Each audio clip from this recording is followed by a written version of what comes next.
From the National Press Club in Washington, D.C., this is Update One, the club's official podcast. It features newsworthy stories originating from the NPC facilities, as well as broader topics related to journalism, communications, press freedom, and transparency.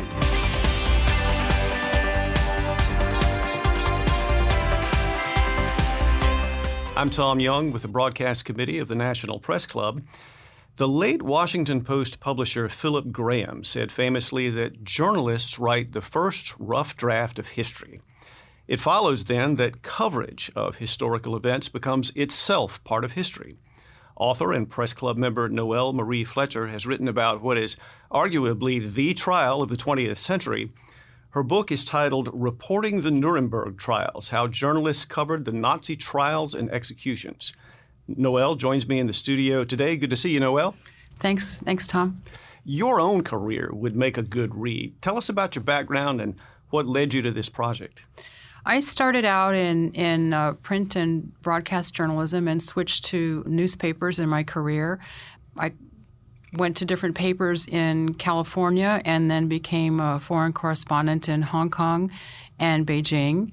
And I've done, lots of different kinds of news, magazine articles, and worked a little bit for United Press for a little while when I was in Hong Kong.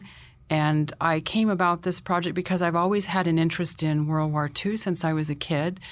And I moved to Nuremberg and went to the courthouse and kind of got hooked on the subject and wondered about how the journalists covered such an amazing event.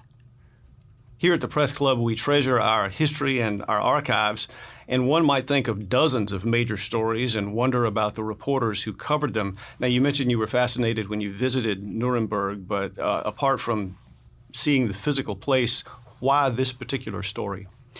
I've always been interested in the war, World War II, and the German side.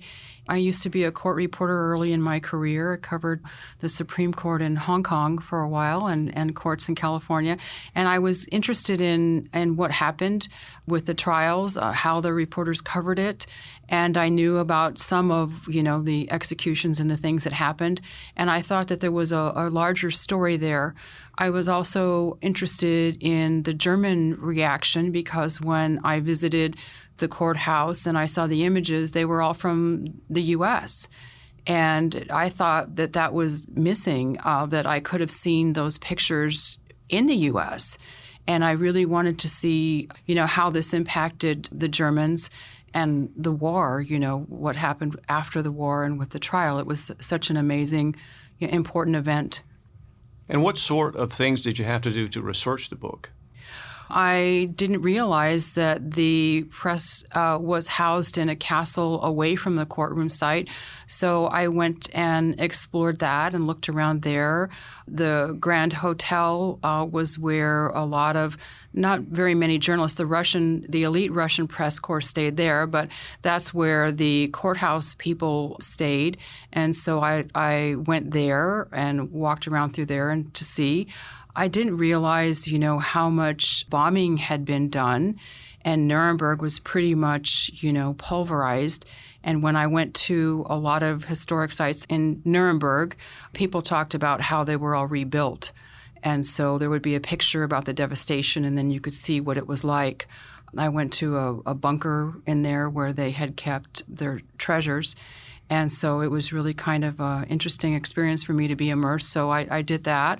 And then I also looked through a lot of different kinds of material because journalists are really good about writing about other things. And they move on to the next story and they don't really talk about what they've done.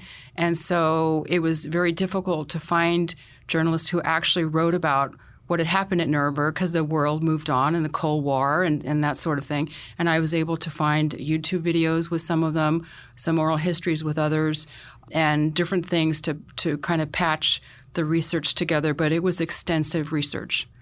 These trials began in 1945, not long after the end of World War II.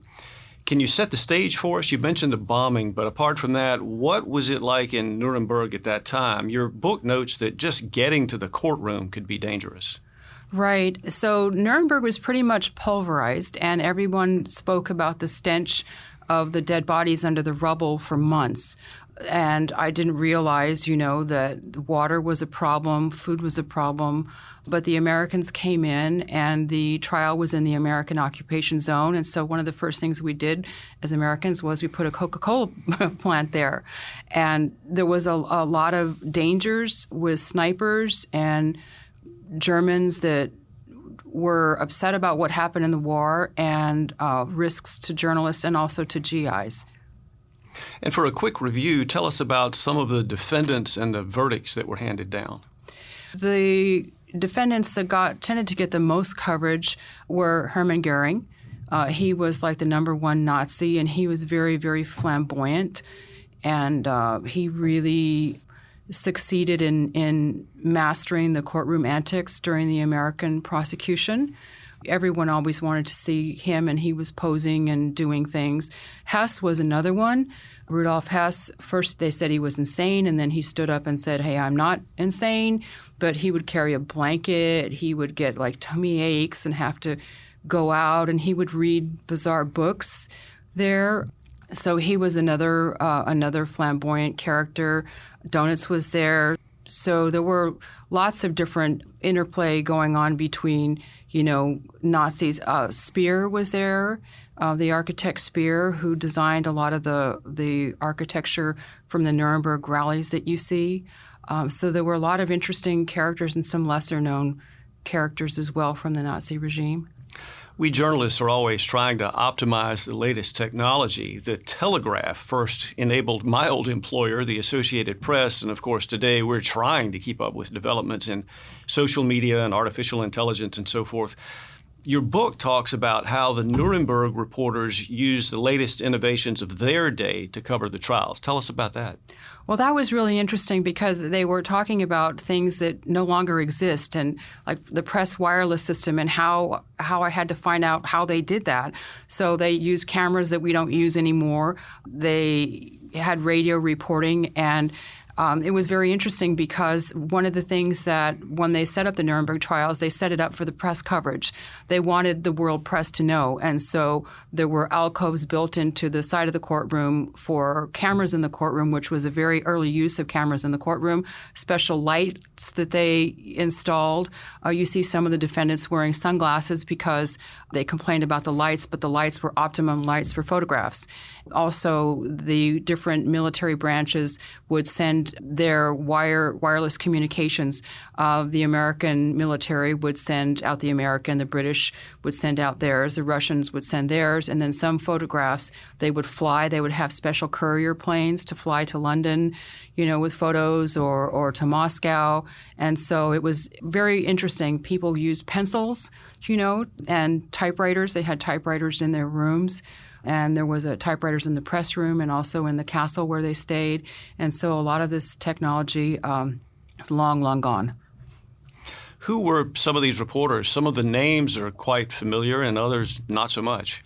Well, Walter Cronkite was kind of a young United Press reporter, and he really cut his teeth on the trial. Ann Stringer was another American reporter. She's kind of been forgotten, also from United Press. There was a huge rivalry between Associated Press and United Press for coverage. There was also International News Service, which was a Hearst organization, a wire service, that had coverage there.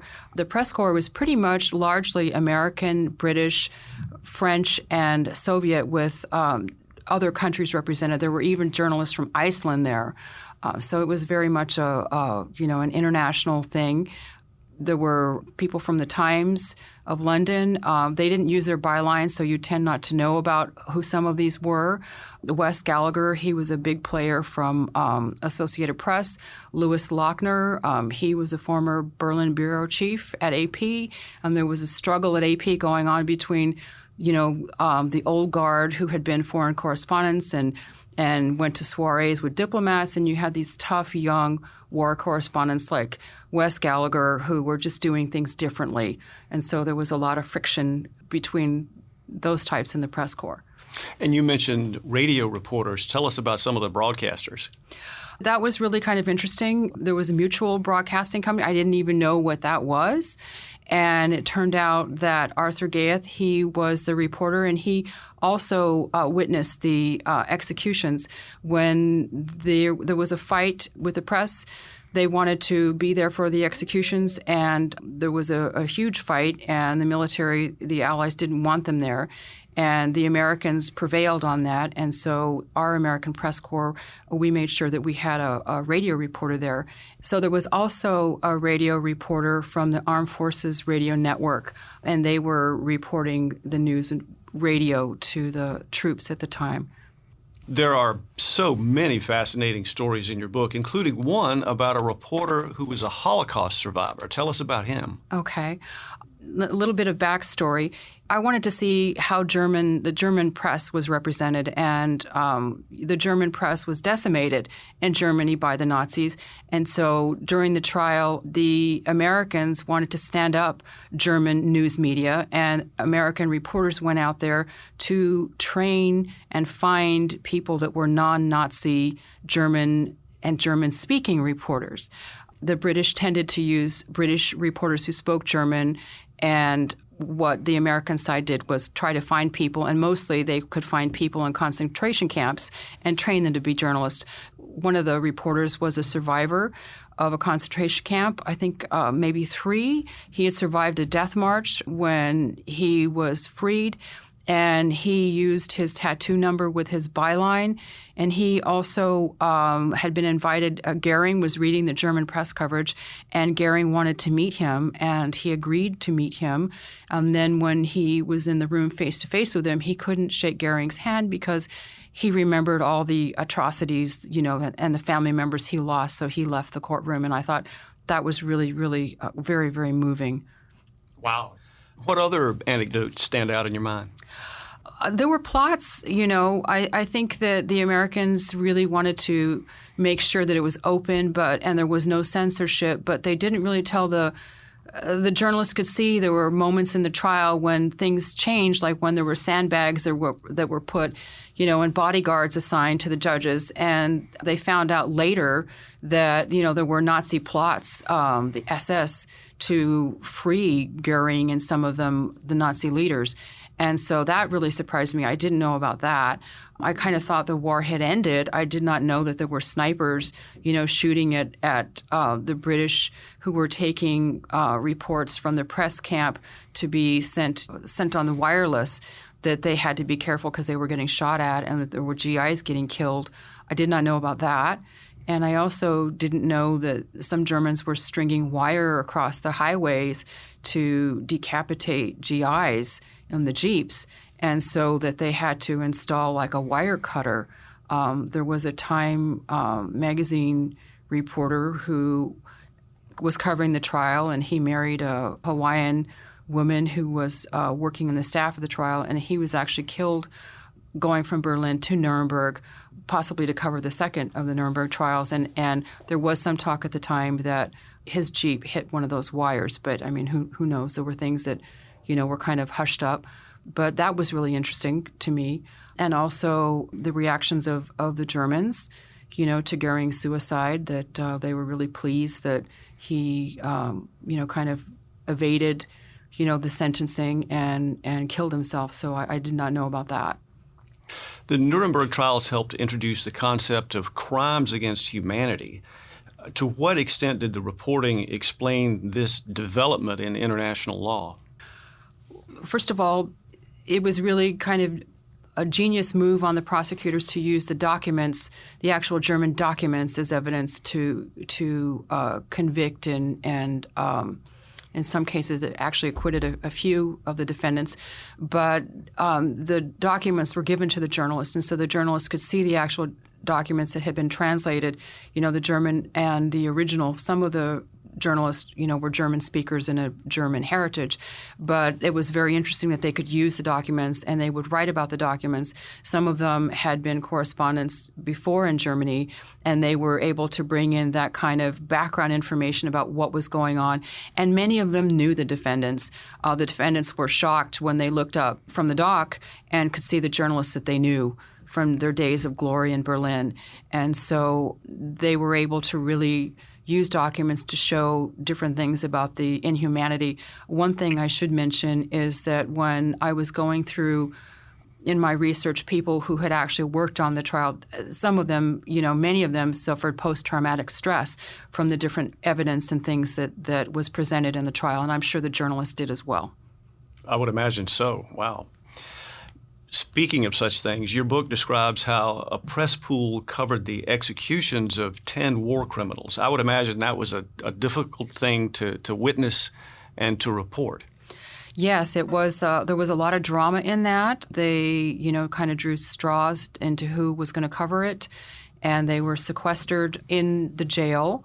And then Goering went and committed suicide, and so that really delayed things and changed what had happened. There was a news agency, a German news agency, reporters, and they were on the roof across the street, and they wrote about how Goering was the first to be hung when he wasn't hung. They got things wrong, and so there were false news reports that went out, and then they witnessed the executions, and the executions were botched.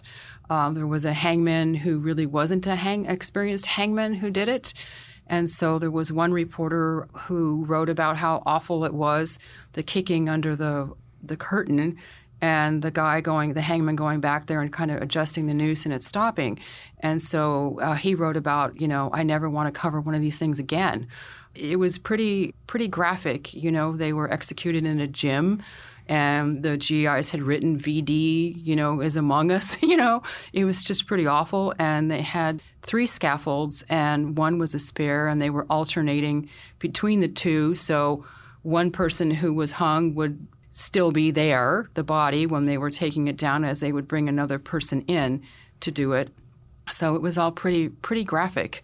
And then there was a kerfuffle about photographs of the people, and so they didn't allow any press photographers to take photos, but they did allow an army person to come in and take pictures, and then the British decided that they weren't going to publish the pictures.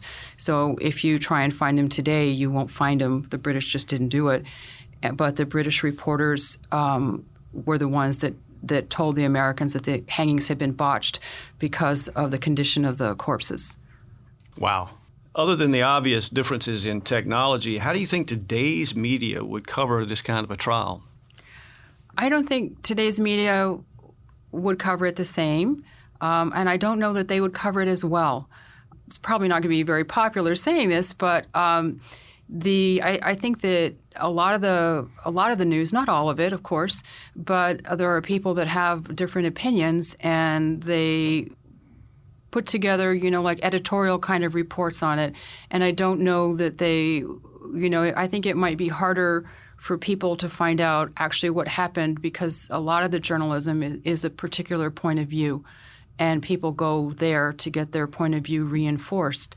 One of the things that I really enjoyed was journalism was different then, and there were great feature reporters, and they provided a lot of local color that I used. What were the Nazi wives doing? How did they react? What was going on with the Germans? And I don't know that you would have that because there aren't as many news outlets, and they don't cover a lot of local stuff like they used to. And I don't know that they would give such a broad and good coverage as occurred back then. Well, you've certainly been delving into some fascinating history. What's your next project? I'm kind of working on a prequel. I'm interested in some of the Berlin journalists, and so I've been writing away and doing research on American correspondence. So my Nuremberg book, I've got British, American, Soviet, French, but this next one is going to be on some American correspondence in Berlin during World War II, the onset of World War II. Well, we'll be looking forward to that one. We've been talking with author and National Press Club member Noel Marie Fletcher about her new book, Reporting the Nuremberg Trials, How Journalists Covered the Nazi Trials and Executions. Thank you for your time, Noel. I'm Tom Young, reporting for Update 1 from the National Press Club in Washington. You have been listening to Update 1, the official podcast of the National Press Club, the world's leading professional organization for journalists, and a vigorous advocate of press freedom worldwide. If If you have any questions or comments about Update 1, send an email to update1podcast@gmail.com.